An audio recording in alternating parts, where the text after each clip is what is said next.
Le jour où mon père a vendu mon cadeau d'anniversaire, j'ai compris que je ne comptais pas. J'ai grandi dans une cité où tout le monde manquait de quelque chose. De l'argent, de la sécurité, d'avenir. Mais chez moi, on manquait surtout d'amour. Mon père était souvent absent, et quand il était là, il traînait avec de mauvais amis.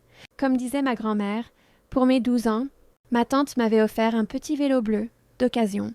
Mais pour moi, c'était comme une Ferrari. Je n'avais jamais eu quelque chose qui était à moi, quelque chose de beau. J'ai passé la journée à pédaler dans la cour. Sous la pluie, le vent, peu importe, j'étais heureux. Le soir même, mon père est rentré. Il a vu le vélo, il l'a tourné dans ses mains, comme si c'était un objet sans importance. Puis il m'a lancé. C'est pas pour toi, ça. T'en as pas besoin. Je ne comprenais pas. J'ai dit que c'était mon cadeau, que ma tante me l'avait donné. Il n'a rien voulu entendre. 2 heures plus tard, j'ai vu un type du quartier repartir sur mon vélo, et mon père mettre des billets dans sa poche. Je lui ai demandé pourquoi il avait fait ça. Je me souviens encore de sa réponse, sèche, sans un seul regard pour moi. On a besoin d'argent, et toi, tu feras 100.